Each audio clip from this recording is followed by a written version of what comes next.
भाई जो गुरु वचन पे डट गए, कट गए फंद 84 के।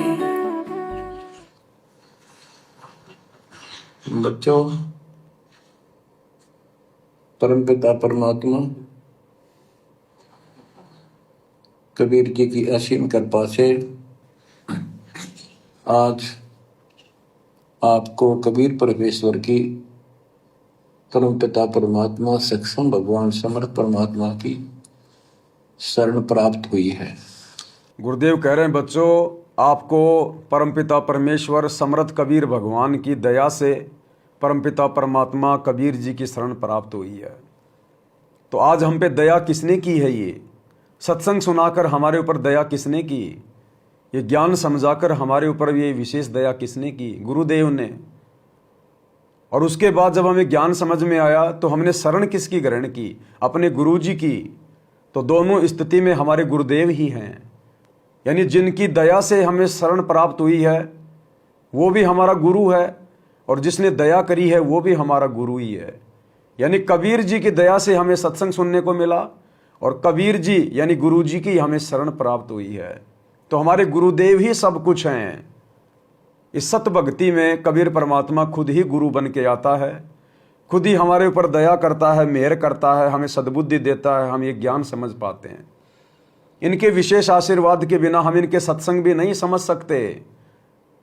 दुनिया भर के लोग इनके सत्संग सुनते हैं, लेकिन मुट्ठी भर लोग आज इनकी शरण में नहीं हैं। तो जिस पर यह परमात्मा दया करता है, जिसका ज्ञान योग खोलता है, उसी को इनके प्रवचन समझ में आते हैं। सब सुमरे अपने अनुमाना तो गति लखी न जाए, कहे कबीर कृपया कर जिस पर ज्यों की त्यों समझाए। ये गुरुदेव भगवान अपनी जिस आत्मा पर दया करता है वही इनके प्रवचनों को समझ सकता है। और ये जिन आत्माओं को चाहेंगे उन्हीं आत्माओं को अपनी शरण में लेंगे।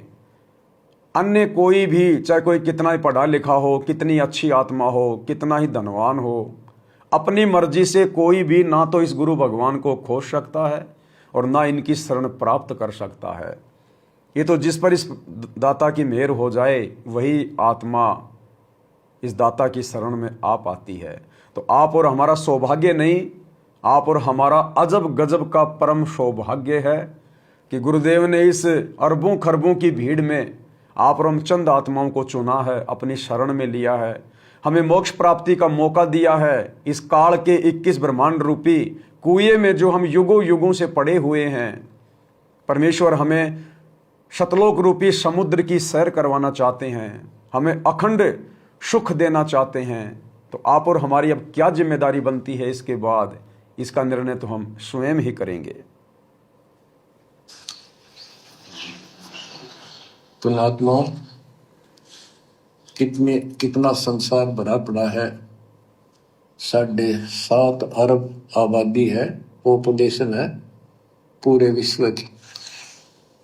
इनमें से आप परमात्मा की शरण में आए हो। आपकी किस्मत इतनी अच्छी है जिसकी कोई तुलना किसी के साथ नहीं की जा सकती। 3 लोक का राज जय जीव को कोई दे, लाख बधाई क्या करे जो नहीं नाम तेने। तीनों लोकों का राज्य भी यदि इस प्राणी को, इस जीव आत्मा को यदि दे दिया जाए तो भी कहते हैं उसको क्या बधाई दें, वो तो अगले जन्मों में राज भोग के गधा बनेगा। क्या राज्य किया उसने, क्या सुख प्राप्त किया उसने। यहाँ पर पहले तो रसगुल्ला खा लिया और फिर मिट्टी फांक ली, गोबर खा लिया। एक हरि की भक्ति बिन राजा गधा होए, माटी लदे कुमार की घास न डाले कोई। 10 किलो देसी घी का हलवा बनाया और फिर उसमें 1 मिट्टी बालू रेत की डाल दी। अब क्या फायदा वो हलवा बनाने का, वो हलवा खाने का। तो इसी प्रकार यदि आपके पास सत भक्ति नहीं है तो आपको चाहे कोई तीनों लोकों का राजा भी क्यों ना बना दिया जाए, अंत में आपकी वही दुर्गति होगी 84 लाख योनियों में जाके। और जब आप गधे बनेंगे, कुत्ते बनेंगे, तो आपको वो राज्य का सुख याद नहीं रहेगा। वो 56 प्रकार के भोग जो आप खाया करते थे वो आपको याद नहीं रहेंगे। उस समय तो कष्ट ही कष्ट होंगे। तो परमात्मा कहते हैं भाड़ में जाओ ऐसा सुख, जिस सुख को प्राप्त करने के बाद भी हम दुखी जीवन जिए। और वो सुख करते करते भी यहाँ जीव को शांति नहीं है।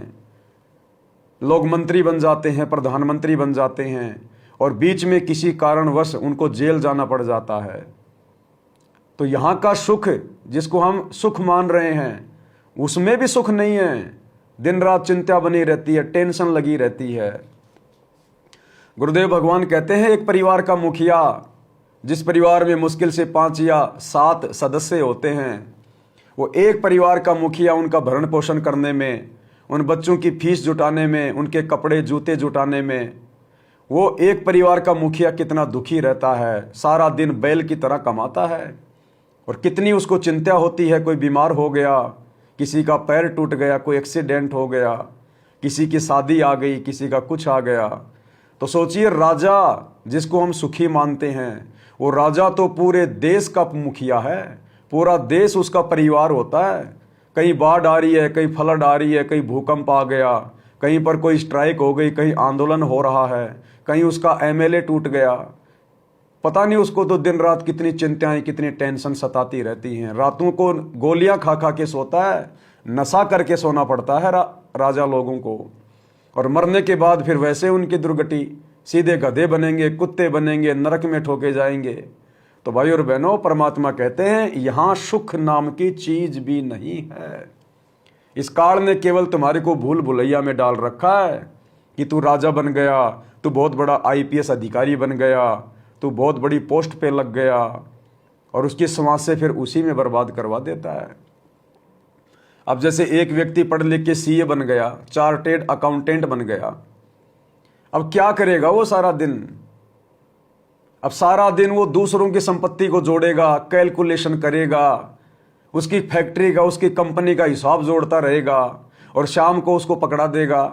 उसके हाथों 1 रुपया भी नहीं आया, रोजाना लाखों का, करोड़ों का लेन देन करता है, और शाम को खाली हाथ अपने घर आता है, अपनी श्वासों को बर्बाद करके आता है। तो जो भाई बहन सीए या अकाउंटेंट हैं, चलो उन्होंने तो जैसे भी अपनी पढ़ाई करी, अपना काम धंधा वो कर रहे हैं, लेकिन आगे हमने अपने बच्चों को सीए नहीं बनाना, अकाउंटेंट नहीं बनाना, हमने अपने बच्चों को बैंक में नौकरी में नहीं लगाना। अगर हम काम धंधा करें तो कोशिश करें हम केवल वही काम धंधा करें जिसमें केवल हमारे शरीर का प्रयोग हो, जिसमें हमारी बुद्धि का प्रयोग हो। वो काम हम ना करें, हम बचें उस काम को करने से, क्योंकि इस बुद्धि से, इन श्वासों से तो हमने भगवान का नाम जपना है, और शरीर से हमने काम करना है। हम अपने खेत में काम कर लेंगे, हम मजदूरी कर लेंगे, वो मजदूरी, वो खेत में काम हम अपने शरीर से करेंगे, और अपनी श्वासों से भगवान का नाम जपेंगे। अब आप जी बैंक में बैठे हैं, लंबी लाइन लग रही है, आपका शरीर भी काम कर रहा है, और आपका दिमाग 1 सेकंड भी खाली नहीं रह सकता उस काम में।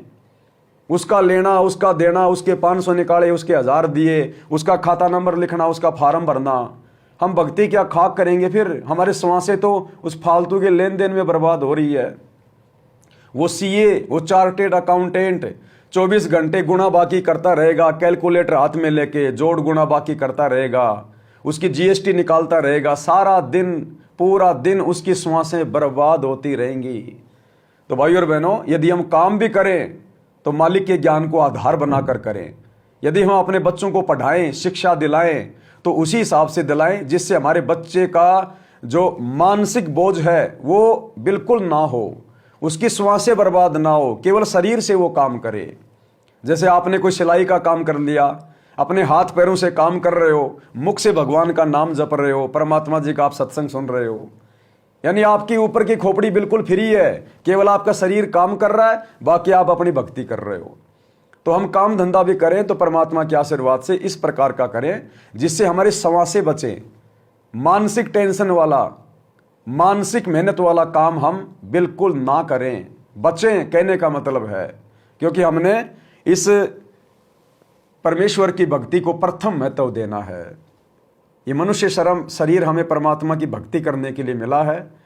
अरे बाकी योनियों में तो हम खूब मेहनत करते हैं, गधे बन के, बैल बन के, ऊंट बन के, दिन रात हम लोग मेहनत ही तो करते हैं।